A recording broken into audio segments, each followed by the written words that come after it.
Olá, boa noite, amados irmãos, a graça e a paz do Senhor Jesus. Com muita alegria que nós estamos aqui nesta noite para começar o estudo sobre as parábolas de Jesus. Eu quero contar com as orações dos irmãos, apoio. Vamos ter aí pelo menos 2 meses ou mais só tratando deste assunto. Terça-feira passada nós fizemos a introdução, falando sobre a didática de Jesus, a importância deste tema tão atual neste momento que estamos vivendo. Então, eu quero hoje vamos falar sobre a parábola do semeador, Mateus capítulo 13, verso de 1 a 23, certo? Eu quero orar, suplicar as bênçãos de Deus, porque sem a ação do Espírito Santo nós não temos condições de realizar nada, não é? Então eu peço aos irmãos que estejam aqui em oração junto comigo, para que possamos ter a ação do Espírito Santo. Eu vou colocar uma música do Nana Azevedo, Não Temas, porque é muito importante que a gente tenha sempre o Espírito Santo do nosso lado. E essa música hoje fez parte do nosso culto e foi muito bom, parte do culto de hoje à noite, né? Desculpe, de domingo pela manhã. Então, eu sei que foi uma bênção, foi muito abençoado as pessoas que puderam participar, tanto presencial como ao vivo, porque foi nosso primeiro culto presencial e ao vivo. Tínhamos cumprindo todos os protocolos da Ministério da Saúde, do governo do estado de Goiás, então quantidade mínima de pessoas, quantidade máxima de pessoas, aliás, distanciamento, máscara, tudo isso.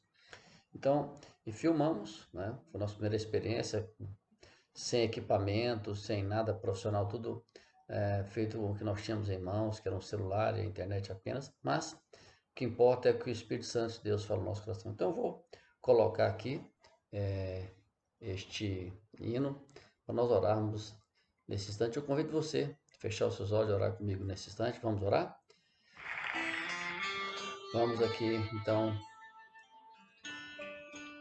Senhor nosso Deus, nosso Pai, Deus bendito, estamos diante do Senhor com os corações contritos, suplicando, ó Deus bendito, que o Senhor nos ilumine com o teu Santo Espírito, para que possamos, na parábola do semeador, aquilo que teu filho amado Jesus um dia falou ali às margens do mar da Galileia.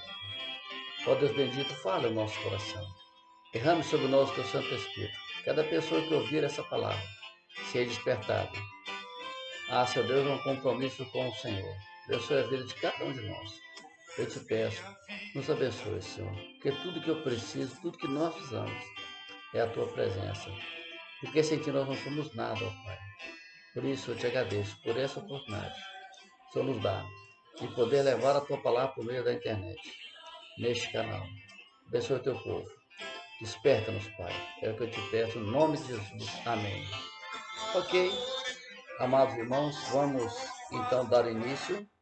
Eu quero ler apenas um versículo nesse instante, né? Um versículo aqui, porque o nosso texto é Mateus 13, de 1 a 23, mas eu vou ler apenas o verso 23, que é importante para que a gente possa dar continuidade nesse estudo tão importante. Mas o que foi semeado em boa terra é o que ouve a palavra e a compreende. Este frutifica, produz a 100 e 60 e 30 por um. Palavras ditas por Jesus quando começou a ensinar não só os seus discípulos, mas também as pessoas que estavam ali para ouvi-lo.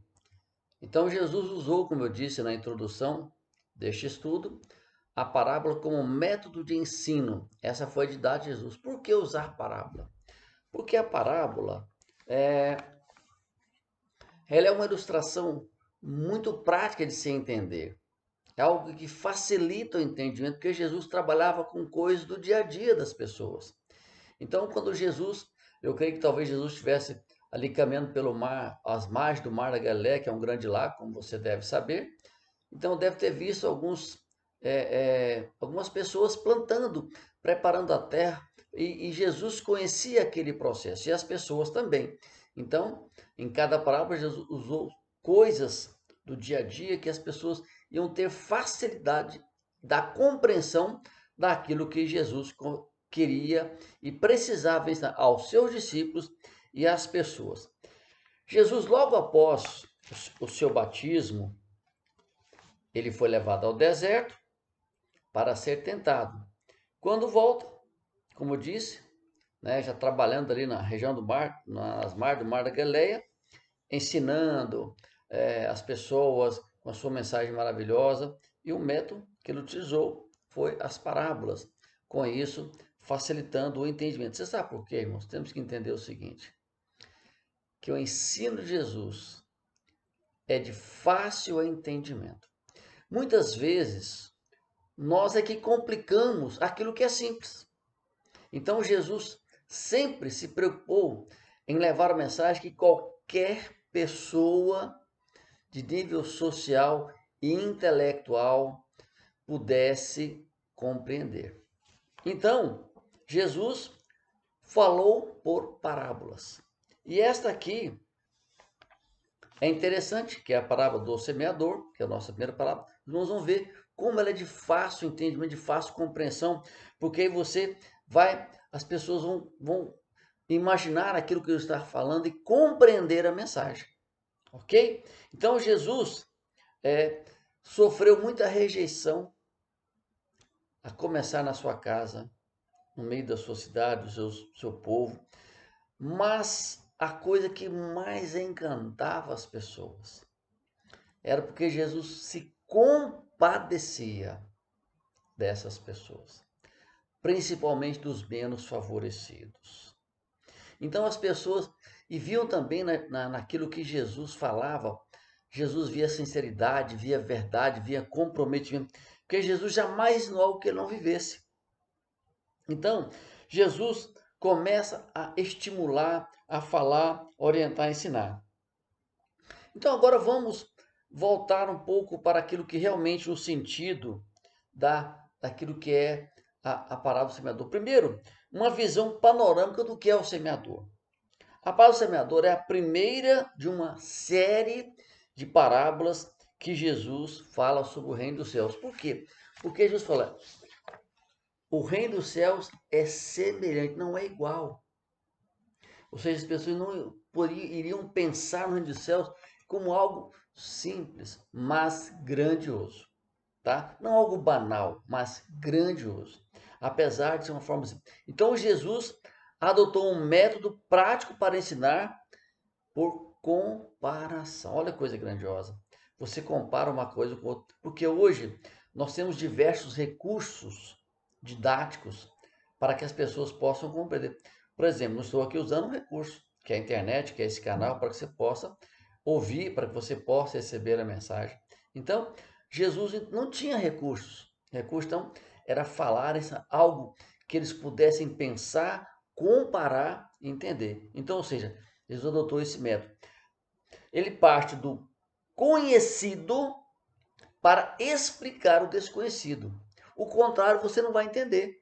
Como é que você parte de algo que não conhece para o conhece? Então, ou seja, olha a importância de Jesus, a sua didática. Ele parte de algo que você conhece, que eu conheço, que as pessoas conhecem, para poder falar daquilo que é desconhecido, para que a gente possa entender. Por isso que ele fala, o reino dos céus é semelhante, não é igual. Então, dessa forma, eu posso compreender. Segunda coisa, Jesus observou o trabalho de um semeador. Como eu disse, Jesus vem, volta, então ele começa, porque Jesus sempre observa o que está ao redor, para poder usar aquilo para que a gente possa compreender. Então Jesus olhou, viu, ele observou o trabalho, então ele pegou daquela situação do cotidiano daquelas pessoas, para que as pessoas pudessem compreender. Jesus focou na figura do semeador, mesmo sem o identificá-lo. Mas ele focou em quê? Naquilo que ele fazia. Não focou na pessoa, mas naquilo que a pessoa faz. Então, ele sabia, para que as pessoas pudessem compreender como é árduo aquele trabalho, o cuidado no preparo da terra, na escolha da semente, e como é que a escolha do solo adequado, o momento adequado, ou seja, tudo aquilo envolvia para que as pessoas pudessem compreender. A semente tem que ser escolhida. Qual é a semente que Jesus plantou? O Evangelho. Semente maravilhosa. Então, para que você só pode, e todo mundo, todos nós sabemos, você não precisa ser um agricultor, sabe que se você planta feijão, você vai colher feijão. Se você planta arroz, você vai colher arroz. Ou seja, só colhemos aquilo que plantamos, seja no físico, no sentido real do plantio, seja daquilo que nós fazemos, tá bom?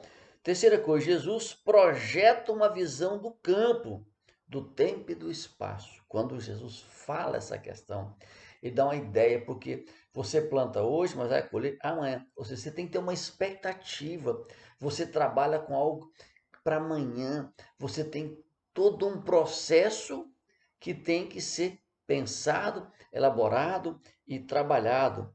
Jesus começou ali, como eu já disse, no mar da naquela região do Mar da Galileia, há quase 2000 anos, e até hoje as parábolas nos ensinam muito. Então, tudo isso aqui mostra a importância.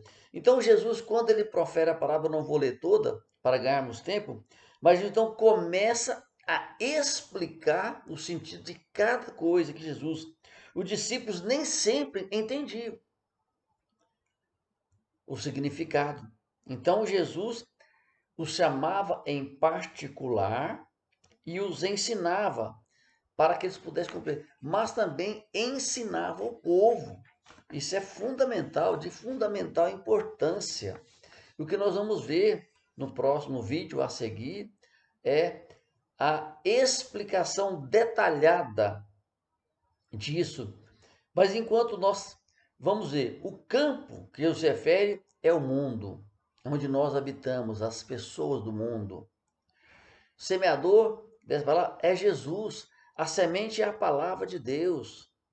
Entendemos que quando essa tarefa que é dada ao semeador, e no sentido que Jesus fala, não é só Jesus que é o semeador, eu e você somos semeadores, mas a semente é a única, que é a palavra.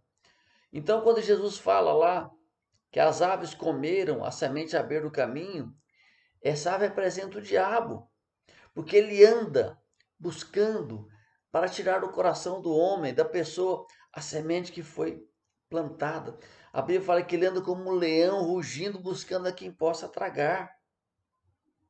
Aí nós temos o pedregulho, os espinhos, representam os estorvos, empecilhos para o crescimento daquela semente plantada. Então, no próximo vídeo, nós vamos aqui esmiuçar mais isso. Isso é para que você tenha uma compreensão geral do que é isso que estamos falando, sobre a importância, sobre o detalhe de cada solo, porque a semente é uma só. Muda o solo, que o solo é o coração do homem. Então, vamos dar uma breve pausa e voltaremos a seguir.